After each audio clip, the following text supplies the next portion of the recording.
Prensa con Gustavo Alegret. ¿Hay que temer que el presidente electo Jair Bolsonaro se convierta en un factor de deterioro para la democracia en Brasil?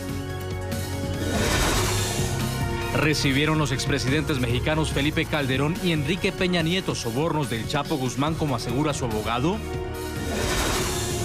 Por tercer año consecutivo aumentan los crímenes de odio en Estados Unidos. ¿Qué está ocurriendo? Y la canciller alemana Angela Merkel secunda la idea de un ejército europeo. ¿Tiene futuro una propuesta así? Aquí comienza Club de Prensa con Gustavo Alegret. Club de Prensa es patrocinado por Tecnoglass, Allusions y Energía Solar ES Windows. Las noticias de la actualidad que hoy abordaremos en nuestra mesa de trabajo con los analistas que ya nos acompañan.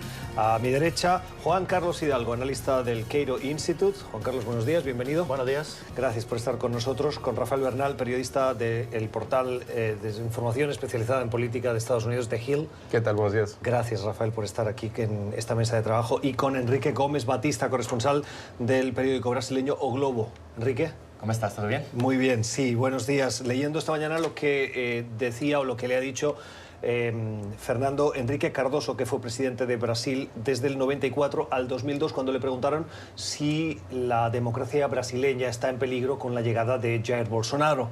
Y dice que la democracia no lo está, o que lo está, pero que lo está en todas partes, no particularmente en Brasil. Esto a pesar de pues las decisiones y las propuestas que lleva Jair Bolsonaro en su programa político.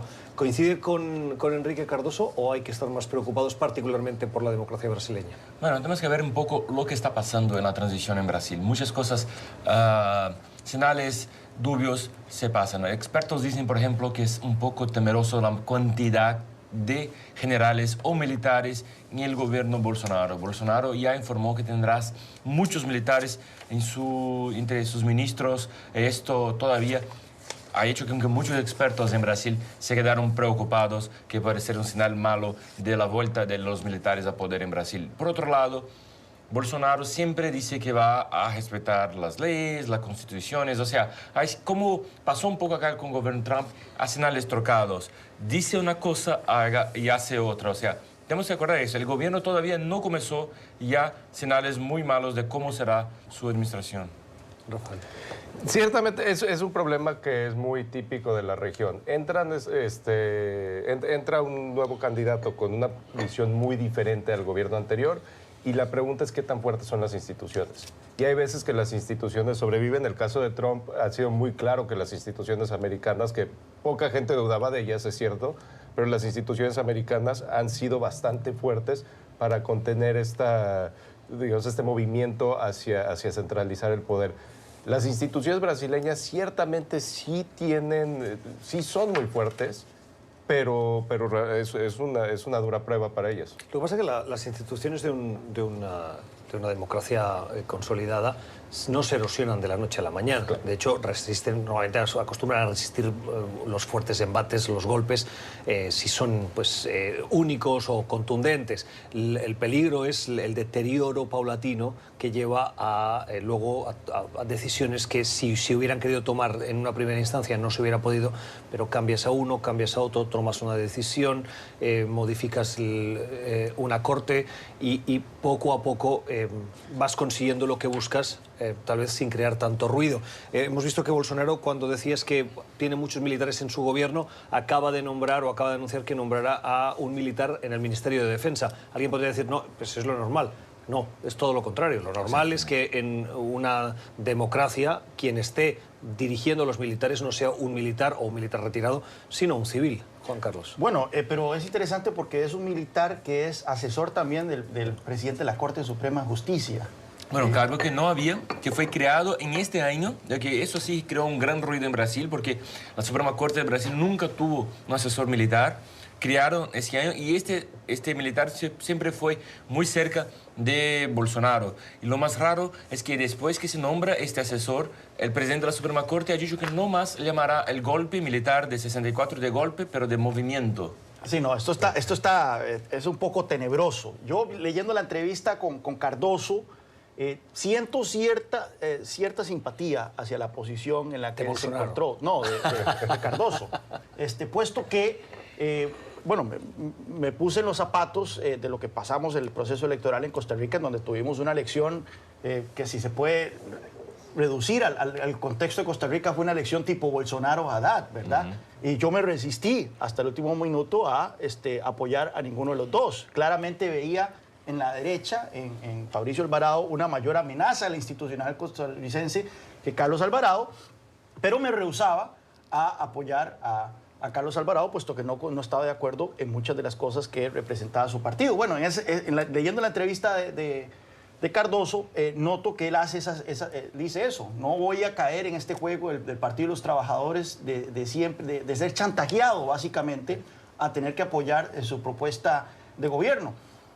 Simplemente no puedo dejar de simpatizar con ese argumento, pero lo cierto es que mucha gente, muchos demócratas en el continente vieron con horror esta neutralidad de Fernando Enrique Cardoso. Sí, porque esperaron hasta el último momento ese llamado de Fernando Enrique Cardoso a votar por Haddad, a pesar de todas las reprensiones que él siente hacia el Partido de los Trabajadores, y ese llamado nunca llegó. Los otros líderes de otros partidos votaron en Haddad, pero un voto crítico. No nos gustamos del PT, pero no podemos aceptar a alguien que dice que va a acabar con las minorías, que con 2 soldados consigue cerrar la Suprema Corte, o que promete cosas así. O sea, y en el momento final tienes que posicionarse, ¿no? Un líder político que tiene un peso como el expresidente tiene que posicionarse, ¿no? ¿Es muy influyente la voz de Cardoso en Brasil? Bueno, es muy influyente en determinadas camadas de la sociedad, la élite paulistana, por ejemplo, entre los grandes. Pero ellos no hacen la diferencia en unas elecciones. Y él lo dice en la entrevista: yo, si hubiera salido, no hubiera cambiado el voto, y es cierto. No sé, yo creo que mucha gente, él tiene todavía...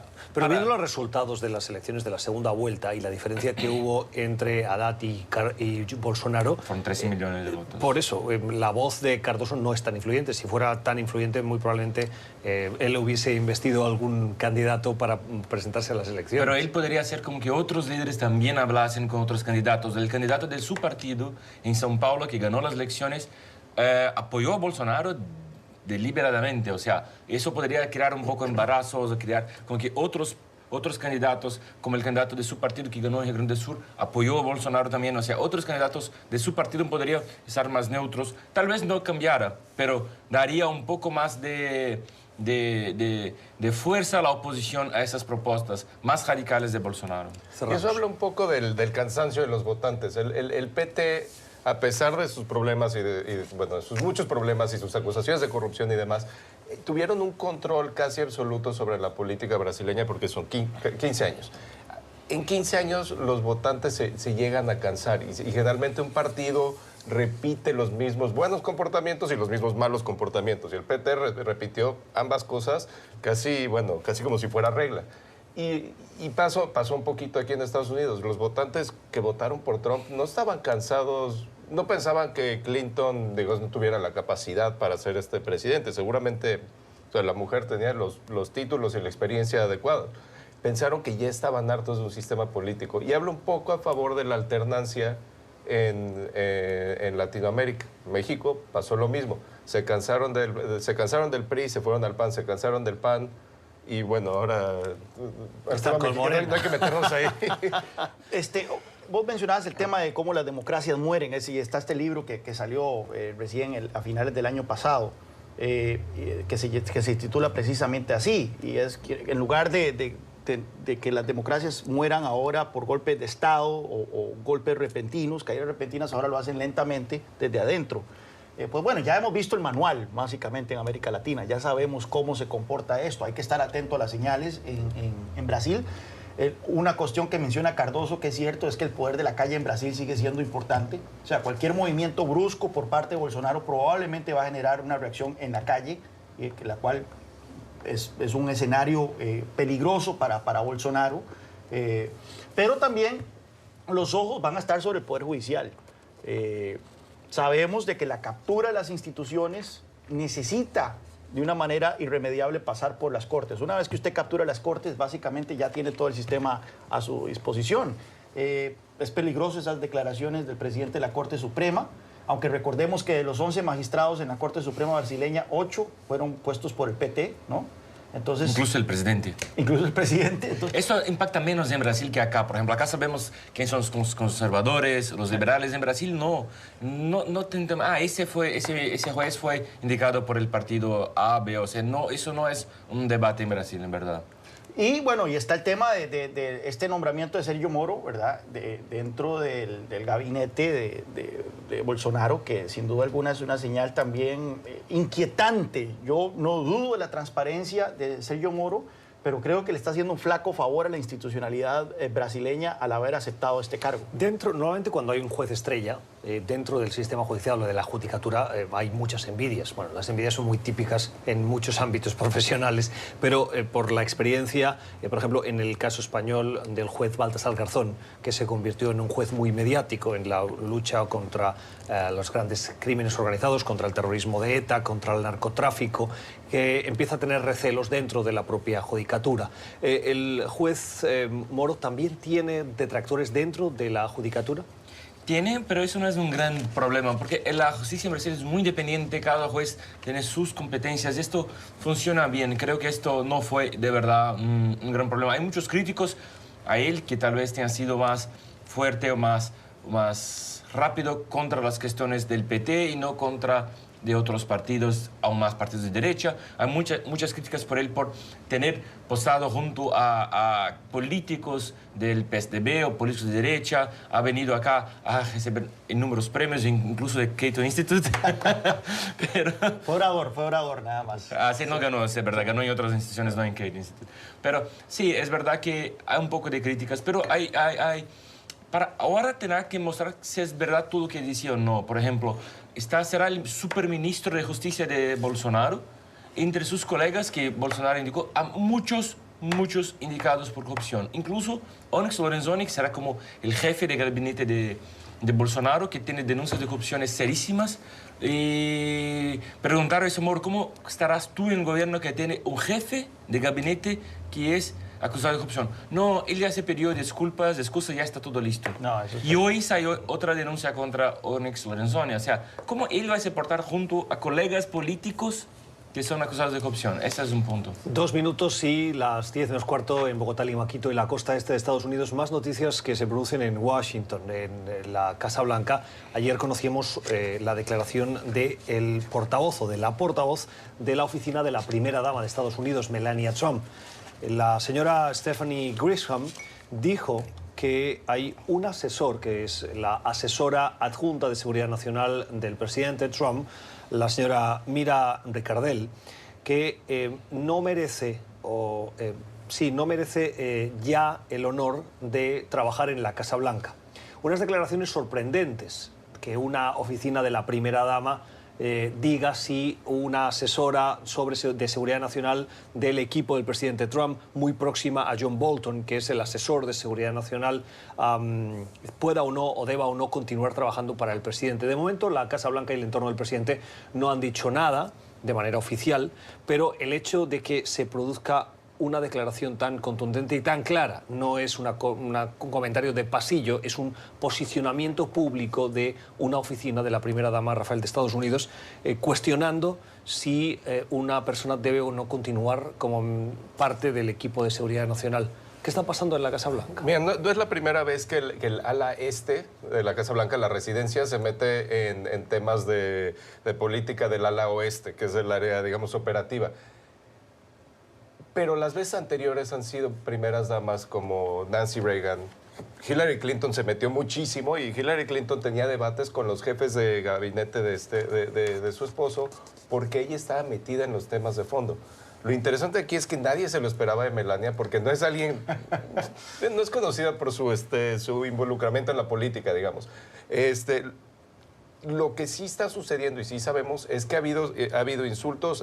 La Casa Blanca ha llegado al punto de que a la hora de pedir los asientos en un avión, en Air Force One o cualquier avión para un viaje, hay recortes escondidos. Y a John Kelly, el jefe de asesores, se le ha acusado de hacer lo mismo, de repente no pedir los asientos en un avión oficial para el staff de la primera dama.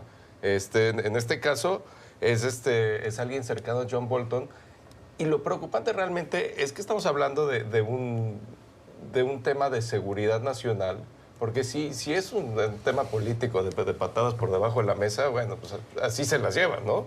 Pero cuando se mete un tema de seguridad nacional es más preocupante. Eso es lo interesante. Esto no es un pleito por sustancia de política, sino nos parece que simplemente pleitos de protocolo, de que asientos en el avión, en un viaje para África y demás. Lo cierto es que no tiene precedente que yo recuerde el que una primera dama salga a pedir la renuncia de un miembro alto del gabinete de la administración Trump. Aquí no estamos hablando de cualquier persona, estamos hablando del número 2 del Consejo de Seguridad Nacional. Hay precedentes en House of Cards. Eso sí parece. En House of Cards no se pedía la renuncia, había un accidente. Parecía un accidente, alguien se caía en la línea del metro o algo. Y generalmente habían sido más sutiles las primeras damas anteriores en sus peleas, porque sacar esto es, o sea, es como dicen, hacer la tintorería fuera de casa, como dicen en este país. No es... En el mío dicen la ropa sucia se lava en casa. La ropa sucia se... Todo queda en el lavado. En casa, exacto. Y realmente no hace quedar bien a nadie, promueve más esta idea de que hay un desorden en la Casa Blanca, de que todo el mundo que se está dando de patadas por allá adentro. Sí, aquí también está el punto de que esta mujer, la asesora de Seguridad Nacional, la número 2, era bastante trompista. Era una de las figuras más trompistas dentro de de momento continúa siendo. Continúa, sí, por lo menos ahora a las 9:47 sigue. Sí, todo cambia tan rápido. Todavía en los últimos 2 minutos, pero tenía un récord también de chocar mucho con Mattis, el secretario de Defensa. Recordemos que Mattis es uno de los que se dice que está en cola de venado, como decimos en Costa Rica, ¿verdad? Que está posiblemente en la lista de los Pero que fíjese que esa irse. lista hoy es más larga que hace 2 días. Porque está esta asesora, la señora Ricardel, está James Mattis, que el mismo presidente en una entrevista con 60 Minutes insinuó que era demócrata y insinuó que podía salir eventualmente. Está John Kelly, el jefe de gabinete, jefe de asesores, que podría salir. Y está la secretaria de Seguridad Nacional, Kirstjen Nielsen, que también está en la lista de las posibles personas que podrían salir de la administración. Es curioso porque con el tema del cambio en el fiscal, a partir de despedir... Bueno, ya ha salido el fiscal. Ya salió el fiscal, pero esta administración demostró que están dispuestos a brincarse el precedente y posiblemente la ley al apuntar a alguien que el Senado no ha confirmado. Generalmente hay cierto nivel, hasta arriba de la pirámide de cualquier organización de gobierno, hay una serie de personas que ha confirmado el Senado. Y cuando se va el número 1, entra un número 2 temporal que tiene ese visto bueno del legislativo. A la hora que puso al fiscal nuevo, es alguien que no tiene ese visto bueno del legislativo. Entonces, si se va Nielsen, cuyo puesto requiere confirmación del Senado, no sabemos a quién vaya a poner. Puede poner a cualquier trompista. Podría poner al sheriff Joe Arpaio. Es dudoso que suceda eso, pero puede llegar a ese extremo. Con Donald Trump todo es posible. Enrique, cerramos con algún comentario. Bueno, y eso muestra cómo este gobierno está así de confusión. Hemos visto tantos artículos, libro de Bob Ward, todo eso se muestra. Y cada vez más que leemos noticias como esas, nos confirma que es verdad. Nunca hubo un gobierno tan sin dirección, tan perdido dentro de Estados Unidos como este. La suerte de Trump es que la economía está muy bien, que todo va bien, que ganó fuerza dentro de su partido. Pero si por acaso una crisis económica llega, será fatal para un gobierno que no tiene estructura, no está unido, no está tan claro como este. ¿No me parece un reto muy Sobre fuerte? lo que acabas de decir, algunos seguidores del presidente Trump podrían decirle, oiga, no, el presidente está cumpliendo con una propuesta política que hizo durante la campaña, que ha generado mucho ruido porque era disruptiva, pero que la está cumpliendo. Es decir, lo que dijo lo está haciendo. Otra cosa es que el ruido sea mayúsculo en relación a otras administraciones. Cuando Donald Trump quedó electo, yo dije en este programa que el mejor de los escenarios es que él fuera un demagogo y que no iba a hacer lo que prometía. Lamentablemente está llevando a cabo la mayor parte de su agenda. Hay unas partes que no niego que me gustan. El recorte de impuestos me gusta, la regulación de la economía me gusta, pero esto a un costo muy alto a nivel institucional. Pero estaba haciendo, tenía la mayoría en la Cámara y en el Senado. Ahora no tendrá más la mayoría en la Cámara. Ahora empieza un nuevo gobierno a partir de enero cuando cambia cuando empieza el nuevo Congreso, ¿no? Sobre este cambio en el Congreso a partir del 3 de enero, hoy leía un titular, me gustaría saber si coinciden. Vienen 2 años de parálisis, porque el titular decía: en el Congreso rojos contra azules durante los próximos 2 años, más teniendo en cuenta que en el 2020 hay elecciones presidenciales. ¿Creen que va a haber parálisis? No es necesariamente el caso. Una vez que me acuerdo oír lo mismo en 1994, cuando los republicanos tomaron la Cámara Baja con Newt Gingrich y Bill Clinton, que parecían venir de lugares muy diferentes políticamente, y llegaron unos acuerdos que, bueno, hoy los vemos como muy dañinos, pero en esa época hicieron que se moviera adelante el país. Entonces, no es necesariamente eso, y los demócratas no vienen con la idea de crear parálisis, sino de crear una supervisión. Y van a usar esas atribuciones de supervisión muy agresivamente. Es la mesa de trabajo, los comentarios de nuestros analistas. Vamos a hacer aquí una primera pausa y al volver repasamos otras cuestiones de la actualidad.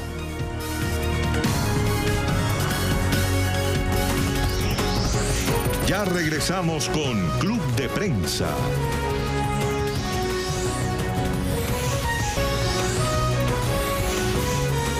Continuamos con Club de Prensa.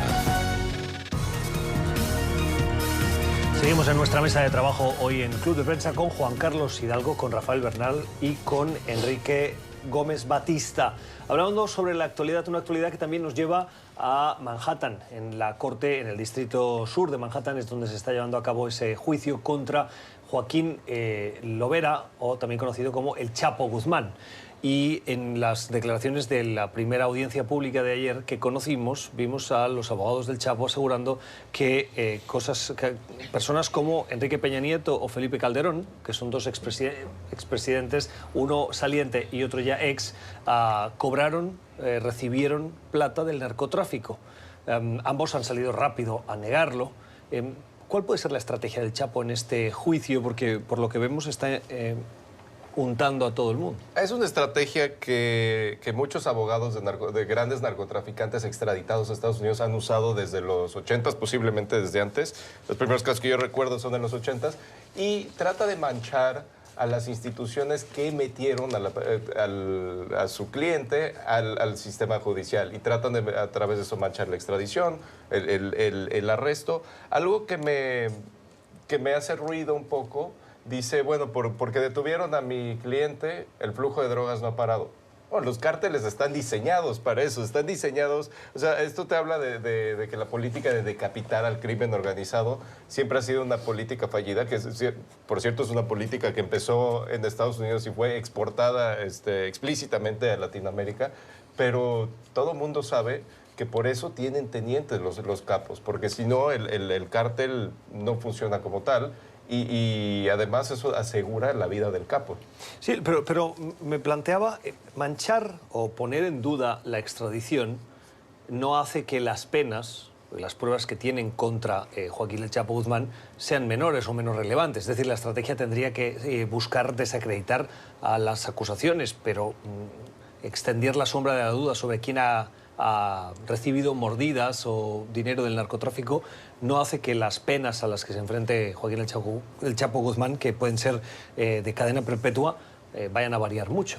Puede tener un cierto valor procesal decir que las instituciones que lo metieron, que lo acusaron, que recaudaron la evidencia, porque finalmente en la corte en Estados Unidos la evidencia en contra del Chapo sí se va a tomar en serio. No es, digamos, no es una cacería de brujas. O bueno, no debe ser una cacería de brujas. Entonces, si dicen, bueno, desde el presidente hasta el último policía que me detuvo en la carretera, todos estaban manchados, ¿qué confianza se puede tener sobre la evidencia? Está tratando, y realmente es la única defensa, porque defender al Chapo no es tarea sencilla. Bueno, tenemos que ver un poco que para intentar manchar un poco la imagen de los políticos, de las instituciones mexicanas, pero eso no es tan difícil.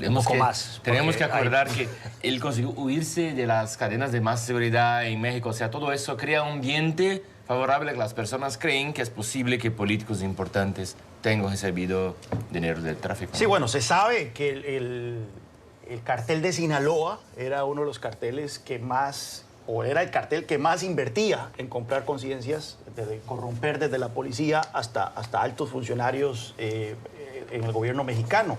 Incluso hace unos años se reveló que funcionarios de la Procuraduría mexicana recibían sobornos en el orden de los $400,000 mensuales por parte del cartel de Sinaloa. Es un cartel que invertía muchísimo en tratar de cooptar las instituciones del gobierno mexicano.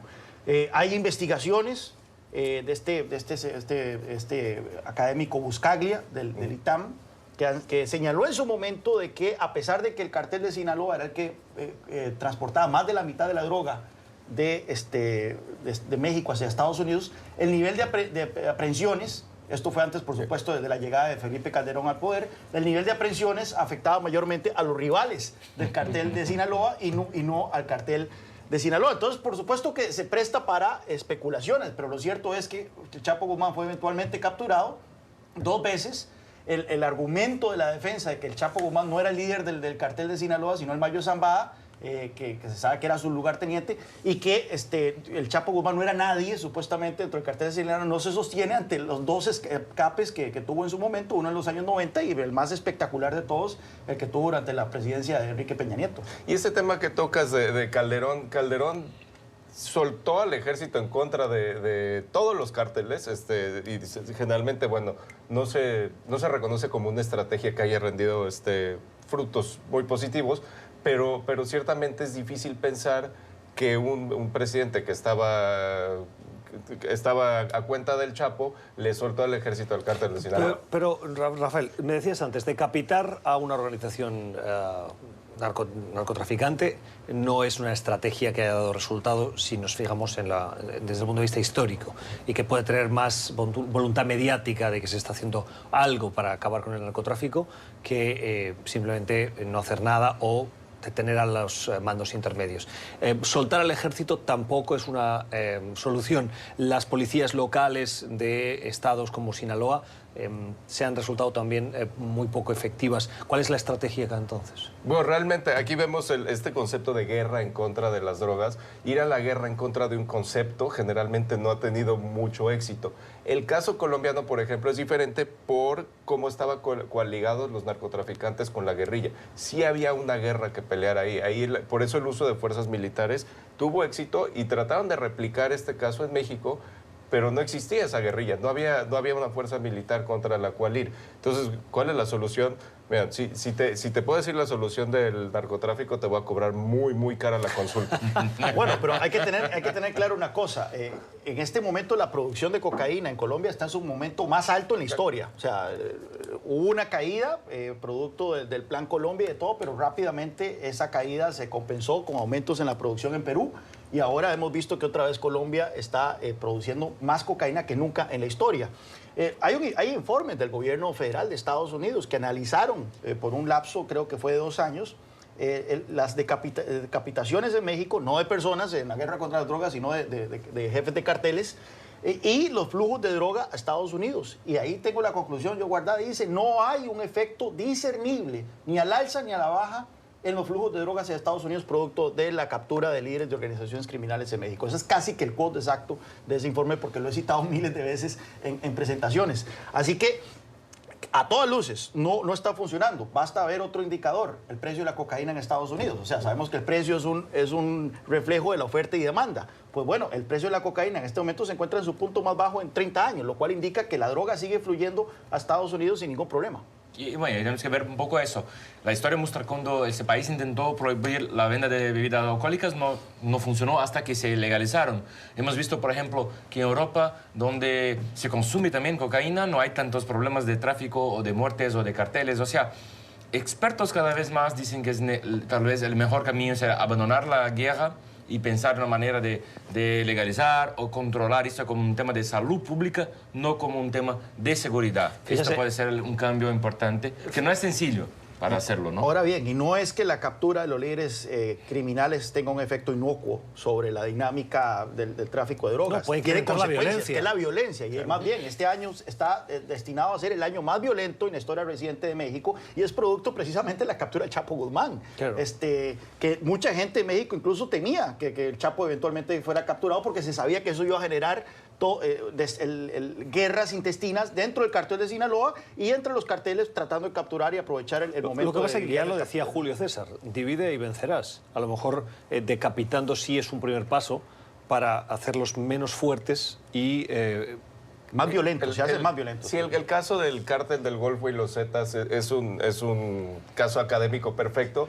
Cuando decapitaron al cártel del Golfo, se separó el ala paramilitar de los Zetas y se volvió el grupo más violento posiblemente de toda Latinoamérica, que es mucho decir. O sea, ese caso fue...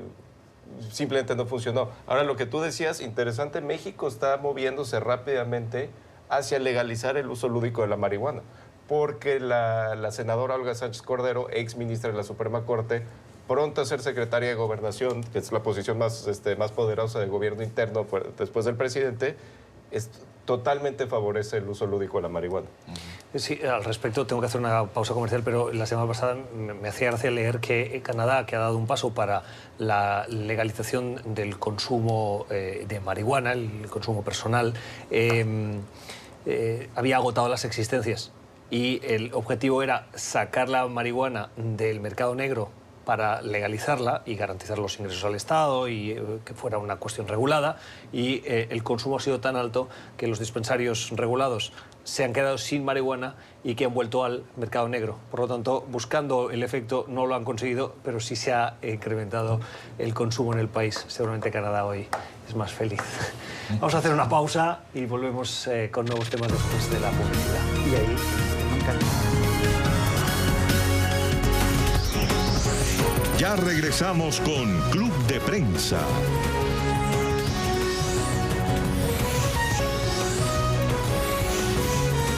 Continuamos con Club de Prensa. Seguimos en nuestra mesa de trabajo en el Club de Prensa con Juan Carlos Hidalgo, con Rafael Bernard y con Enrique Gómez Batista. Ahora, hablando de Angela Merkel, la canciller alemana, saben que ha anunciado que no va a continuar al frente de su partido ni al frente de la Cancillería alemana a partir del 2021. Pero en este tiempo quiere impulsar una serie de reformas que contribuyen a fortalecer un proyecto en el que ella cree firmemente, que es el de la Unión Europea. Este fin de semana se celebró en París el aniversario del fin de la Primera Gran Guerra, la Guerra Mundial, y coincidieron diversos líderes internacionales, entre ellos Emmanuel Macron, por supuesto, que era el anfitrión, pero estaba también Donald Trump. Y lo que pareció fue el final de un romance entre ambos, romance político, por supuesto, porque a la vuelta Trump ha criticado a Macron por su iniciativa de impulsar un ejército europeo. Trump le ha recordado que lo que tiene que hacer es pagar la cuenta que le corresponde a Francia por su contribución a la OTAN, una cuenta que mayoritariamente paga hoy Estados Unidos, y es uno de los caballos de batalla de Trump con sus aliados. Les pide las aportaciones adecuadas o correspondientes a esta alianza atlántica. En las últimas horas hemos visto que Angela Merkel ha participado en el Parlamento Europeo y se ha sumado a la idea de Macron como una de sus ideas para fortalecer esa idea de Europa. Mira, aquí yo coincido mucho con el editorial que tuvo de The Economist al respecto. Me parece que esto fue una ocurrencia de Macron y la manera en que lo dijo fue un poco insultante para Estados Unidos, porque dijo que se necesita un ejército europeo para guardar de las amenazas de Rusia, China y Estados Unidos. Puso a Estados Unidos como una posible amenaza de seguridad para Europa, lo cual es absurdo. O sea, Estados Unidos se ha metido 2 veces en guerras mundiales para salvarle la tanda a los europeos. Principalmente a Francia. Entonces, sinceramente fue yo creo que fue un desliz del presidente francés. Aparte de eso, seamos honestos, o sea, ya para eso existe la OTAN, para defender los intereses de seguridad nacional de Europa. Estados Unidos subsidia muchísimo la seguridad de Europa y en eso Donald Trump tiene un punto, y recordemos de que esto no es un punto de solo Donald Trump. El mismo Obama y otros presidentes de Estados Unidos han enfatizado que los países europeos deberían contribuir más a su defensa y deberían llegar a ese compromiso de dar el 2% del PIB para defensa que únicamente lo hacen el Reino Unido, Grecia y Estonia, y creo que Polonia es el otro país. Ahora bien, un ejército europeo, recordad que el Reino Unido va de salida, un ejército europeo no tendría fuerzas del Reino Unido. Eso dejaría básicamente únicamente a Francia como el único país con una capacidad militar proyectable importante. Alemania, el ejército alemán está en la calle. Los tanques no funcionan, no tienen submarinos en funcionamiento. O sea, hay que ver simplemente la capacidad en cuanto a equipo del ejército alemán, y es ridícula. Entonces, esto simplemente sería un ejército para desfilar en el Día de la Bastilla y probablemente en alguna conmemoración del final de la Segunda Guerra Mundial. Pero, mire, cuando se trabaja desde la política para crear elementos que contribuyan a establecer el marco mental de los ciudadanos y de la sociedad al respecto de una nación, se crean símbolos como la bandera.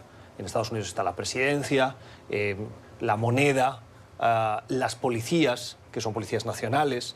El ejército podría ser ese elemento que contribuyese a construir o avanzar en la idea de pertenencia a un proyecto comunitario. Porque hoy la Unión Europea es más un proyecto económico que un proyecto humano, que un proyecto de recursos naturales, de cualquier otro enterprise, ¿no? Podríamos decir.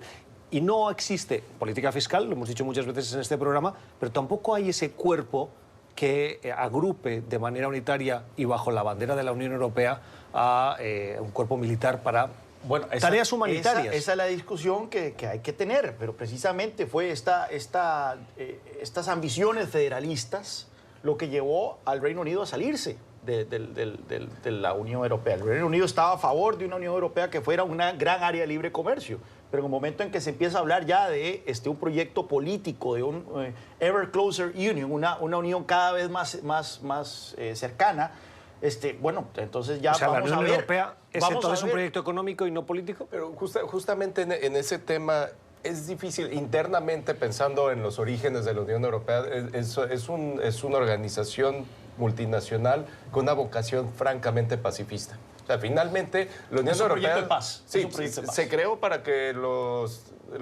básicamente para que los franceses y alemanes se dejaran de dar de golpes cada 20 años. O sea, para ponerlo en tema sencillo. Es difícil, y sí ha sido un debate durante toda la existencia de estas instituciones europeas. Sí se necesita un ejército. Si un ejército le quita esa vocación, pero yo no estoy de acuerdo contigo. Sí, cuando Macron dice que Estados Unidos puede ser un reto de seguridad para Europa, un país con una política exterior que se llama America First, Estados Unidos primero, puede ser que sí. Enrique. No, incluso esto, tenemos que pensar que sí. Es coincido que Macron tuvo un día de Trump, habló como Trump normalmente habla, y eso esperamos de Trump, no esperamos de Macron. Pero es verdad que tal vez para el europeo que está allá viviendo, ve tal vez más amenaza hoy del gobierno de Estados Unidos que de China, tal vez. O sea, hace sentido que un líder empiece a debatir esto y crear este debate. ¿Por qué? Porque Trump ha dicho tantas veces, tan en contra de la Unión Europea, tan en contra la alianza militar, que siempre fue muy fuerte y que tuvo consecuencias todo este año, que es posible que los europeos estén pensando, continuamos siguiendo confiando en Trump, seguimos siguiendo confiando en los americanos. Esa es la pregunta. Lo que está pasando es que a Trump le están dando un poco de su propia medicina. Yo en este programa dije, fue insultante cuando Trump le metió aranceles al acero y al aluminio canadiense argumentando razones de seguridad nacional. Y así lo dijo Justin Trudeau. Es insultante que dos países que han compartido trincheras a lo largo de su historia, ahora uno esté llamando una amenaza de seguridad nacional a otro. Es insultante igualmente para Estados Unidos que el presidente francés, donde hay que ir a las playas de Normandía, a ver los cementerios por todo el norte de Francia, argumente que Estados Unidos podría ser una amenaza. Pero ¿quién empezó a poner ese debate, esa relación en duda? ¿Quién empezó a poner esa relación en duda? ¿Los europeos van a quedar parados mirando? Lo que Trump ha puesto en duda es el compromiso de Estados Unidos de salir en defensa de sus aliados europeos en caso de que estos se encuentren en conflicto. Y eso es exactamente lo que lo hace. Y otro punto es, el apoyo de Trump a Brexit no es pro-británico, es anti-europeo. Es totalmente de acuerdo. ¿Verdad? Totalmente Y eso, de acuerdo. como instituciones europeas, bueno, ahí está la amenaza, ahí está la amenaza explícita. Y hay que recordar que Trump se pasó un fin de semana muy importante en Europa, los 100 años del fin de la Primera Guerra Mundial, insultando todo lo que quiere decir una conmemoración así importante. Bueno, pero también Macron aprovechó su discurso para reafirmar que el patriotismo no es el nacionalismo de Trump y contraponer patriotismo con nacionalismo. Y ahí hay una división ideológica que si la pelea acaba siendo en retórica sobre ideología y con bases históricas, pues yo le voy a Macron sobre Trump, para quién va a ganar ese debate, ¿no? No, totalmente. Yo, cualquier debate entre Macron y Trump, siempre tomaré el lado de Macron. Lo que sí quiero decir es que las palabras tienen consecuencias. Y si Trump estaba buscando una excusa para zafarle la tabla a la OTAN, la creación de un ejército europeo o el ánimo de crear un ejército europeo puede ser exactamente lo que estaba necesitando. Puede decir, bueno, ustedes quieren un ejército europeo, financiense ustedes su propia seguridad. Estados Unidos no va a honrar su compromiso en el artículo 5 en caso de que haya un ataque. Pero no es tan sencillo para los militares americanos. Tener una fuerza militar en una región tan rica y tan poderosa como Europa no es interesante para Estados Unidos. Acuérdese, a OTAN no es solamente que Estados Unidos le regalan lo que gastan porque son amigos, porque es importante, es bueno que los americanos tengan el control de la seguridad en Europa. O sea, hay interés también americano. No podemos pensar que los americanos hacen eso por amistad Por solidaridad. solamente. Sí. Y nada dice que un ejército europeo no pueda ser miembro de la OTAN, sino más bien el pensamiento sería que lo lógico es que sí llegue a ser. Pero tenemos que tener en cuenta que la relación entre la OTAN y la Unión Europea, a pesar de que tienen la capital a 1 kilómetro de distancia, en Bruselas, no es una relación necesariamente fácil. Hay miembros de la Unión Europea que no están en la OTAN y hay miembros de la OTAN que no están en la Unión Europea, y esto ha hecho que la relación sea conflictiva. Por ejemplo, Turquía es miembro de la OTAN y no está en la Unión Europea. Chipre es miembro de la Unión Europea, no está en la OTAN. Ambos tienen serios problemas por el tema de la división de Chipre. Chipre ha bloqueado la entrada de Turquía a la Unión Europea, Turquía bloquea la entrada de Chipre en la OTAN. Y así vemos otros puntos de conflicto que ha hecho que estas dos organizaciones, a pesar de tener la mayoría de sus miembros en común, no tienen una buena relación. Mesa de trabajo con el análisis de Juan Carlos Hidalgo, de Rafael Bernal y de Enrique Gómez Batista. Vamos a hacer la última pausa en Poder Latino y regresamos.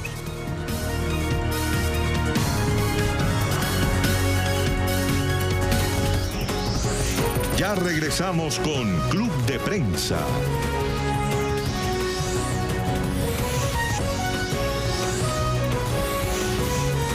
Continuamos con Club de Prensa. Seguimos en Club de Prensa con nuestros analistas cuando se ha conocido el último informe del FBI sobre crímenes en Estados Unidos, y lo que revela el informe es que en el 2017, que es al que corresponden estos datos que se han conocido respecto del año anterior, del 2016, ha habido un incremento del 17% en los crímenes de odio. Una primera disección de esos datos revela que los crímenes por raza, etnia o el pasado de las personas corresponden al 60%. El 20% lo habrían hecho por cuestiones de orientación sexual, un 2% por identidad de género, y los ataques antisemitas habrían crecido un 37%. ¿A qué se debe, Juan Carlos, este incremento que no es del 2016 al 2017, sino que es un incremento que se ha producido, que lleva creciendo en los últimos 3 años? Bueno, la respuesta fácil sería achacarlo al fenómeno Trump, pero vemos que está aumentando desde el 2014, del 2014 al 2015. Entonces, esto precede a Donald Trump. Ciertamente es preocupante, me llama muchísimo la atención el aumento en los ataques antisemitas, que por algún motivo creo yo que no llaman tanto la atención como los ataques a a los musulmanes. Cada vez que hay algún ataque a los musulmanes se reporta muchísimo en la prensa, pero los ataques antisemitas como que... bueno, ahora tuvimos ese tiroteo en la mezquita de Pittsburgh. La mezquita, no, en la Perdón, sinagoga. en la sinagoga. Yo también que estaba tratando de recordar la palabra.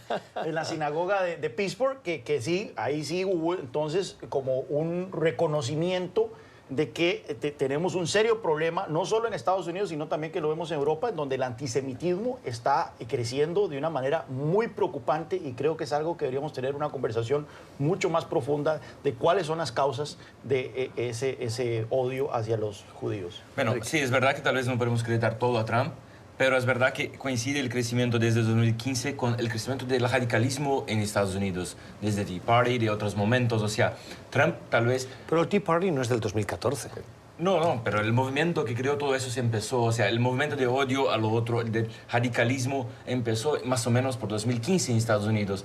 Y creo que sí que estaba creciendo, pero el salto de 17% es un salto muy fuerte para un año. O sea, sí, el incremento interanual es uno de los más importantes de los últimos años. De hecho, sí hay que evitar, digamos, atribuirle todas estas cifras a Trump. Eso puede ser aún más peligroso porque puede llegar a esconder causas subyacentes que pueden ser más importantes. Sin embargo, estos números...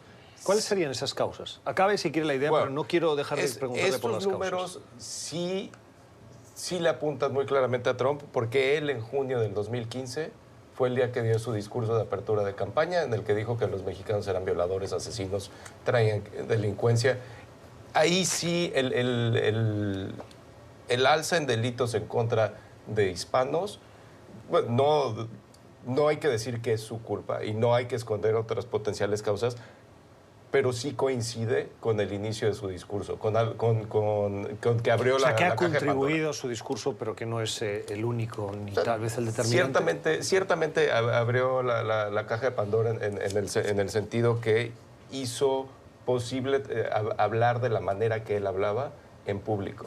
Perdona, pero y sobre las causas, además del presidente Trump, o del discurso del presidente Trump, que contribuye a normalizar ese tipo de actitudes desde el punto de vista de la diversidad social, ¿qué otras causas crees que podría haber? Esta es la parte, de hecho es lo más difícil, claro. Y ahí los académicos son los que tienen que entrar al quite, y por lo que podemos decir que seguramente hay otras causas, este 37% de incremento de ataques antisemitas es, para mí el número más preocupante. Los ataques antisemitas generalmente son indicadores de que hay algo más, digamos, algo más, un daño social más grave. Y el ataque de Pittsburgh fue el ataque en contra de judíos más letal de la historia del país. Es el canario en la mina, ¿verdad? Sí. Aquí tenemos un 60% de las víctimas fueron atacadas por su raza, etnicidad o sesgo ancestral, lo cual revela que esto es una cuestión, me llama que una quinta parte es por orientación sexual, que yo creo que tal vez los ataques de odio en nuestros países en América Latina tienen que ver más con orientación sexual que con otras razones. Y acá coincide con la legislación del matrimonio igualitario por la Suprema Corte, o sea, también que las personas tal vez por tener más aceptadas o los homosexuales tengan salido a la calle sin tanta vergüenza, también tal vez eso sea un motivo para que crean Uno pensaría ataques. que la legalización del matrimonio igualitario auguraba a un Estados Unidos más tolerante, más tal vez a largo plazo, pero en el primer momento... Pero vemos que ahora está resurgiendo otro tipo de odio, que es ese odio sobre etnia, sobre nacionalismo, que es un odio mucho más difícil de lidiar, porque uno pensaría que las nuevas generaciones van a ser más tolerantes en materia de apertura a las minorías sexuales, pero no necesariamente ocurre eso para cuando se trata de temas de etnicidad y nacionalismo. Ciertamente tiene reflejos históricos. Cuando hay una apertura, hay cierto sector de la sociedad que tiene miedo que contraataca. El caso de los derechos civiles en los 60s, ciertamente los ataques en contra de los negros incrementaron en esa época, pero como dices, a largo plazo vino bajando porque fue encontrándose aceptable la nueva regulación, se vio que la gente se podía integrar a una misma sociedad y tuvo efecto positivo a largo plazo. Ahora bien, uno entendería uno no es que entendería, pero para tratar de ver qué está detrás de este fenómeno, ciertamente la cobertura y los reportajes sobre cómo Estados Unidos se está volviendo un país más diverso de manera en su demografía, en cuanto a la composición étnica, ciertamente generaría ese rechazo, ¿verdad? Entonces, efectivamente, hay un sector de la población que ve que Estados Unidos ya no va a ser el país blanco cristiano que era antes. Lo que yo me pregunto es qué está explicando este aumento en los ataques judíos. O sea, no es que hemos visto un aumento vertiginoso en la población judía en Estados Unidos o barcos llenos de refugiados judíos en las costas de New York como ocurría en los años 30. ¿Qué es exactamente por qué de repente hay este odio y estos ataques hacia la comunidad judía? Es algo que escapa de mi entendimiento. Y eso ciertamente es la duda más importante y lo que se tiene que explorar y se tiene que llegar a una conclusión. Y cuando las tengamos las comentaremos en esta mesa de trabajo de Club de Prensa que hoy hemos compartido con Juan Carlos Hidalgo, con Rafael Bernal y con Enrique Gómez Batista. Caballeros, gracias por habernos acompañado y a ustedes por la generosidad de su tiempo. Nosotros volvemos mañana. Les deseamos una feliz jornada. Buenos días.